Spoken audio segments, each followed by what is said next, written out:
बिस्मिल्लाहिर्रहमानिर्रहीम। अस्सलाम वालेकुम। आप देख रहे हैं मुझे मेरे यूट्यूब चैनल पर और मैं Muzammil Awan. Supreme Court of Pakistan में पंजाब और KPK में इंतखाबात से मुतल्लिक अज खुद नोटिस केस की समाअत के दौरान 9 रुकनी बेंच टूट गया। 9 रुकनी बेंच में जस्टिस मुज़ाहिर अकबर नकवी और जस्टिस एजाजुल हसन, जिन 2 जजेस पर हुकूमती इत्तेहादी जमातों ने एतराज़ात उठाए थे, दोनों जजेस ने अपने आप को इस बेंच से अलहदा कर लिया। लेकिन उसके साथ साथ जस्टिस अतर मिन्नल्ला और जस्टिस याह्या अफरीदी ने भी इस बेंच से खुद को अलहदा कर लिया और समाअत करने से माजरत कर ली। अब ये जो मामला है ये एक बहुत जो है ना वो पेचीदा मामला है, लेकिन इसके ऊपर डिबेट चूंकि बहुत ज़्यादा हो रही थी सोशल मीडिया के ऊपर और लोग सवाल उठा रहे थे कि जी इसके ऊपर फुल कोर्ट नहीं बन रहा, chief justice of Pakistan full court bench बना दें और तमाम सुप्रीम कोर्ट के जो जजेस हैं वो इस पर बैठकर समाअत करें सवाए 2 जजेस के, क्योंकि 2 जजेस के ऊपर एतराज़ था। जस्टिस मुज़ाहिर अकबर नकवी साहब जिनकी ऑडियो लीक हुई और जस्टिस एजाजुल हसन साहब जिनके ऊपर ये इल्ज़ाम है कि जी वो पनामा जज हैं और वो बार बार नून लीग के खिलाफ फैसले दे चुकी हैं, उन पर बहुत ज़्यादा तनकीद हुई। अब इसके साथ साथ अगर मैं बात करूं तो मरियम नवाज साहिबा जो मुस्लिम लीग नून की सीनियर नायब सदर हैं,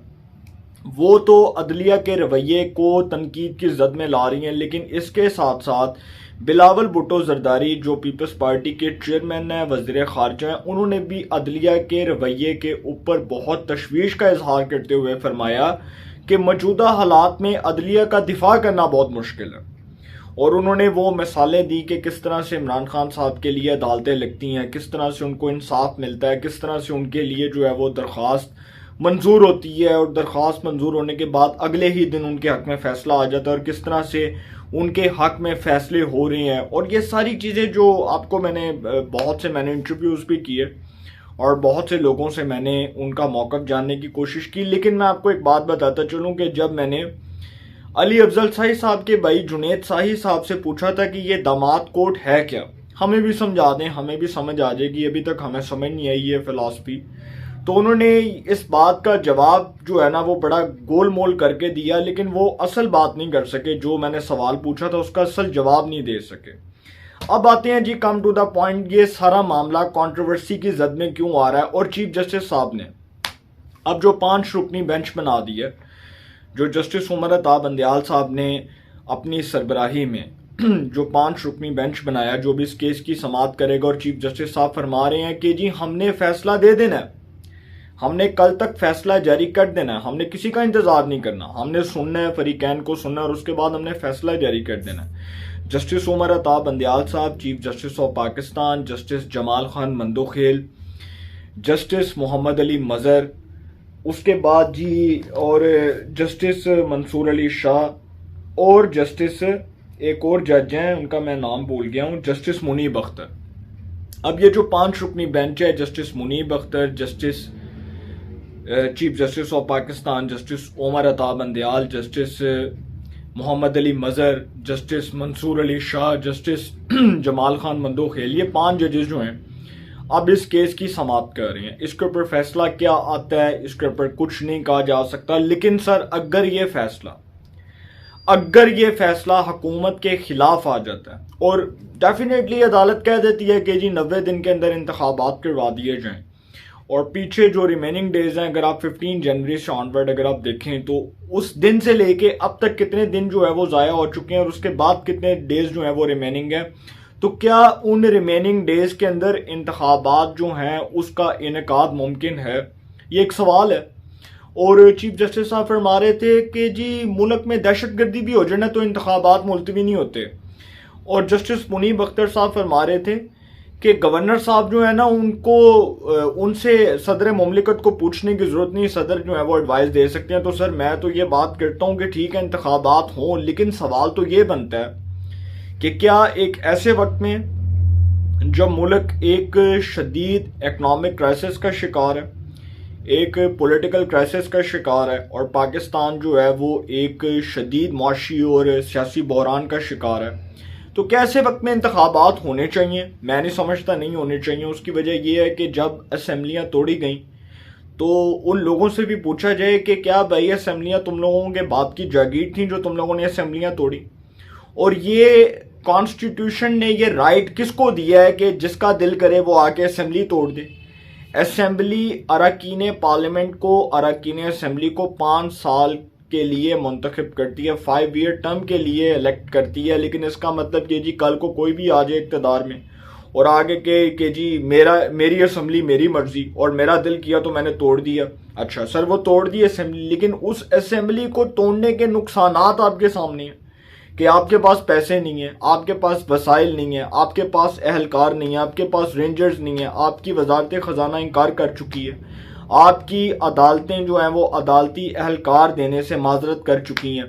इलेक्शन कमीशन हाथ खड़े कर चुका है, पैसा नहीं, खजाना खाली। तो सर फिटे मुंह बनता है, फिर तो इलेक्शन ही नहीं हो सकता। ऐसे वक्त में कोई इलेक्शन चाहेगा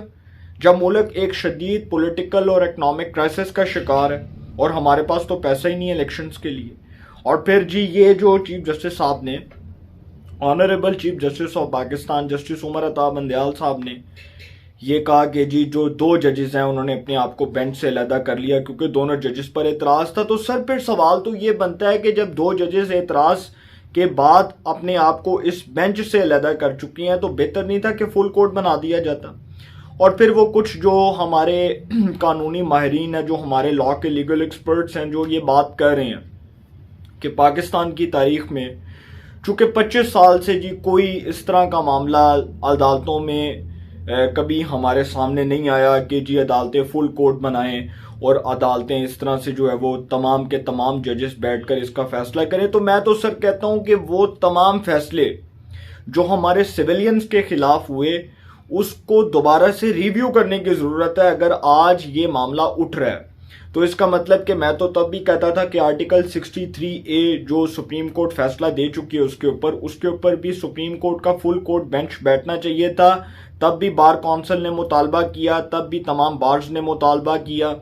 तब भी पाकिस्तान के तमाम सियासतदानों ने मुतालबा किया। लेकिन चूंकि उस वक्त सुप्रीम कोर्ट ने किसी की बात जो है उसको तस्लीम नहीं किया, किसी की बात पर कान नहीं धरे और खुद ये फैसला कर दिया कि जी आर्टिकल 63A जो है उसके ऊपर हमारा फैसला सुप्रीम है। और आर्टिकल 63A के ऊपर जो फैसला आया फिर वो कंट्रोवर्सी का शिकार हुआ, फिर से वो मामला ख़राब हुआ। और मुस्तकबिल में जो मुझे इस बात के गालिब इम्कान नज़र आ रहा है कि जब चीफ जस्टिस बनेंगे जस्टिस काजी फायज़ साहब तो बहुत से फैसले जो हैं वो रिव्यू होंगे। अब चूंकि ये चीफ जस्टिस साहब ने जो मामला है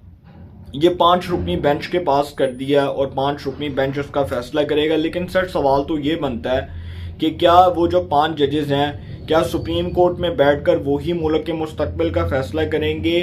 जब पाकिस्तान की पूरी जो है वो तमाम वकला बरादरी, तमाम बार्स, उसके बाद तमाम हकूमती इत्तेहादी जमातें फुल कोर्ट का मुतालबा कर रही हैं? तो फुल कोर्ट बनाने में क्या हर्ज है?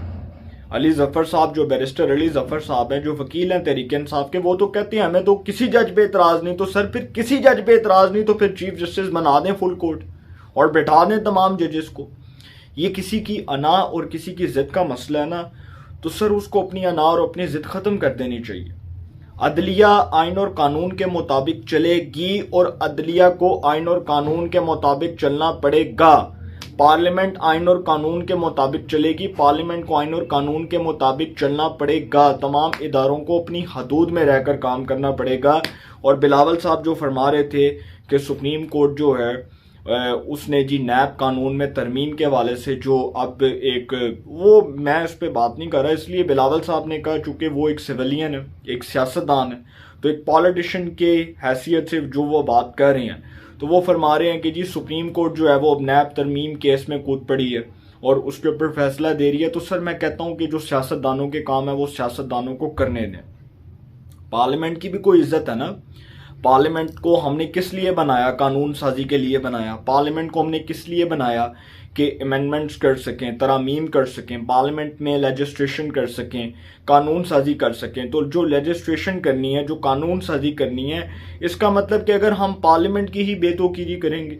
और अगर हम पार्लियामेंट के उठाए हुए कवानीन को अदालत में चैलेंज कर देंगे, और इमरान खान साहब जो 1.5 साल से तो पार्लियामेंट की शक्ल नहीं देखी उन्होंने, और जब ये कानून बन रहे थे नैब कानून तरमीम जो है, जब नैब तरमीम केस जो है इसके ऊपर मैं बात कर रहा हूँ, जब नैब कानून में तरमीम हो रही थी पार्लियामेंट से, तो उस वक्त तो इमरान खान साहब जो है वो गैर हाजिर थे और वो गैर हाजिर थे और उनका दिमाग भी गैर हाजिर था। तो जब उन्होंने देखा अच्छा जी ये जो कानून है ये तो पार्लियामेंट से पास हो गया, उसके बाद उठा के वो अदालत में चैलेंज कर दिया। अब ये जो केस है ना, ये जो सुप्रीम कोर्ट ने असखुद नोटिस केस की समाअत की है, इंतखाबात से मुतल्लिक असखुद नोटिस केस की समाअत, इसमें जो जजेस अलहदा हुए उसके ऊपर तो मैं आपको बता चुका हूँ, लेकिन जस्टिस मंसूर अली शाह, जस्टिस याया अफरीदी और जस्टिस जमाल खान मंदोखेल ने इख्तलाफी नोट लिखा।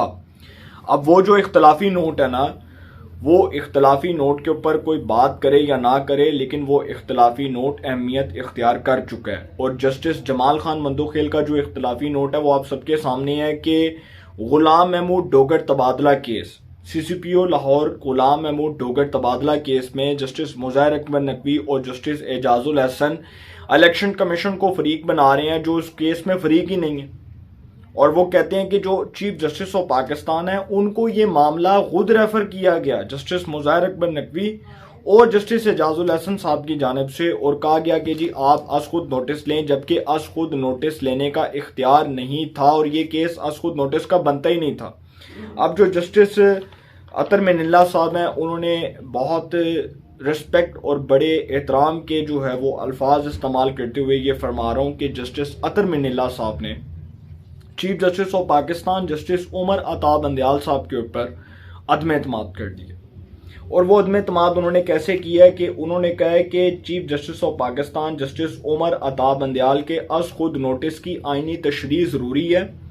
फिर उन्होंने फरमाया कि जस्टिस उमर अता बंदयाल का ओपन कोर्ट में दिया गया ऑर्डर तहरीरी हुक्मनामे से मुताबिकत नहीं रखता। सर ये इख्तलाफी नोट है कि आपने जो ऑर्डर अदालत में दिया वो ऑर्डर तहरीरी हुक्मनामे से मुताबिकत नहीं रखता। और जजिस का यही कहना है कि जब आपको पता है कि ये मामला कंट्रोवर्सी की जद में जा रहा है, जब दो जजेस अपने आप को अलहदा कर चुके, बहुत ही डिग्निटी वाले जजेस, जस्टिस याया अफरीदी और जस्टिस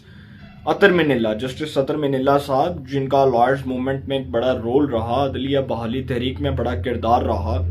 और वो इस्लामाबाद हाई कोर्ट के चीफ जस्टिस भी रहे इससे पहले, उसके बाद उनको सुप्रीम कोर्ट में बतौर जज तैनात किया गया। तो सर जब इतने डिग्निटी वाले जजेस सवालात उठाएंगे तो मैं समझता हूँ कि चीफ जस्टिस साहब जो हैं वो इसको अना का मसला ना बनाए और फुल कोर्ट बना देते, लेकिन उन्होंने चूंकि फुल कोर्ट की इस्तदा मुस्तरद कर दी। तो सर फिर ये जो फैसला आएगा 5 रुकनी बेंच का, इसमें तीन जजेस जो हैं जस्टिस मोहम्मद अली मजहर, जस्टिस मुनीब अख्तर और जस्टिस उमर अता बंदयाल साहब, उनका फैसला तो आपके सामने है और मुझे भी पता है कि क्या फैसला आएगा। लेकिन वो चूंकि इंतखाबात का अगर वो फैसला कर देते हैं तो ठीक है, वो कॉन्स्टिट्यूशन के मुताबिक, आइन कहता है कि जी इलेक्शंस करवाओ, लेकिन आइन के मुताबिक अगर फिर भी इंतखाबात नहीं होते तो इसका मतलब कि मामला तो फिर पड्डे की तरफ गया। रोला तो फिर भी पड़ा ना कि अगर आपका मुल्क एक ऐसे मुआशी बहरान को, एक ऐसे सियासी बहरान को फेस कर रहा है कि आपके पास इंतखाबात करवाने के लिए पैसे नहीं है, आपके पास बजट नहीं है, आपके पास कोई जो है वो इनकम नहीं है, तो सर फिर आप इस ऐसे वक्त में मुल्क में इंतखाबात करवाने का शौक पूरा कर लें। फिर जो मुल्क मुआशी क्राइसिस का शिकार है तो मज़ीद और क्राइसिस आ जाएगा मुल्क में। हम तो चाहते हैं कि मुल्क बचे और इंतखाबात ना हो और पाकिस्तान जो है वो किसी सही ट्रैक की तरफ चल पड़े, लेकिन जब फिर इंतखाबात होनी है तो रोला तो पड़ना है और रोला पड़ रहा है। अब मरियम नवाज और बिलावल भुट्टो जरदारी जो अदलिया पर तनकीद कर रहे हैं, देखें ये मामला रुकने वाला नहीं है। ये इसलिए क्योंकि अदलिया बहुत काबिल एहतराम इदारा है। अदलिया जो है उसकी इज्जत और उसके वक़ार में इजाफा हर वो पाकिस्तानी चाहता है जो आइन और कानून की बालादस्ती चाहता है, जो आइन और कानून को सुप्रीम होता देखना चाहता है, जो पाकिस्तान में अदलिया के वक़ार, अदलिया की इज्जत में इजाफा चाहता है। लेकिन अगर फैसले कुछ और आएंगे और इमरान खान साहब के लिए जी ऑर्डर्स इस तरह के आएंगे कि जी इमरान खान साहब घर बैठे हैं तो उनको घर बैठे जी ज़मानतें मिल जाएं, और उनको घर बैठे ज़मानतें मिल जाएं, और उनको घर बैठे जो है वो तोसी मिल जाए, और उनके केसेस जो हैं वो सुनकर जी अदालतें सारा दिन बैठी रहें, और उसके बाद फिर एक मिसाल कायम हो जाए जिस तरह से कुछ सियासतदान कह रहे हैं कि जी इमरान खान साहब के लिए अदालतें सारा दिन बैठी रहें, और अगर हम बात करें तो हम चोर और डाकू साबित हो जाएं। तो सर ये मिसालें जो है ना, ये मिसालों को किसी तरह से दफन करना होगा। ये मिसालें जो जिंदा मिसालें बनी, इन जिंदा मिसालों को अब ज़मीन बोस होना पड़ेगा उसकी वजह यह है कि अदलिया में इंसाफ का तराजू चलेगा, अदलिया में कानून का तराजू चलेगा, अदलिया मेरिट के मुताबिक फैसला करेगी तो लोग तस्लीम करेंगे। लेकिन अगर फैसले कुछ और आएंगे, बदकिस्मती से मैं वो ज़ुबान नहीं खोलना चाहता, तो फिर बिलावल और मरियम की जो गर्ज बरस है वो आपके सामने है। अदलिया के ऊपर जो मरियम नवाज साहिबा और बिलावल साहब तनकीद कर रहे हैं, वो कह रहे हैं कि जी अदलिया का एक ऐसे वक्त में दिफा मुश्किल है जब अदलिया के फैसले कुछ और हैं, और अदलिया के फैसलों की नज़ीर उसकी मिसाल अगर हम सामने रखें तो माजी के फैसलों को रिव्यू करने की ज़रूरत है और अब मुस्तकबिल के फैसलों को भी रिव्यू करने की ज़रूरत है। लेकिन करेगा कौन, सवाल तो ये बनता है ना। और ये जो आज खुद नोटिस केस है, इसका फैसला सुप्रीम कोर्ट दे भी दे कि कॉन्स्टिट्यूशन के मुताबिक इंतखाबात करवाओ, इंतखाबात नहीं होने। ये मैं आपको बता दूं, ये मुल्क किसी बहुत बड़े सानहे का मुतहम्मिल नहीं हो सकता। इस मुल्क को आज़ाद रहने दें, इस मुल्क को जीने दें। पहले सर हम बहुत कुछ फेस कर चुके हैं, आपके सामने हालात, आपके सामने है मुल्की हालात। अगर कुछ समझता है कि ठीक है इंतखाबात इस मुल्क का हल है तो करवाएं, फिर करवा लें, इंतखाबात करवा के भी शौक पूरा कर लें, देख लें कि क्या होता है। लेकिन इमरान खान साहब को जो लाने वाला मंसूबा है ना, जो घिनौना मंसूबा है, वो कामयाब होने वाला नहीं है, ये मैं आपको बता दूं। और अगर किसी की ख्वाहिश है, जिद है और अना है कि इमरान खान को लेकर ही आना है, तो सर फिर सत्ते खैरा, फिर देख लिएगा हुकूमत भी क्या करती है।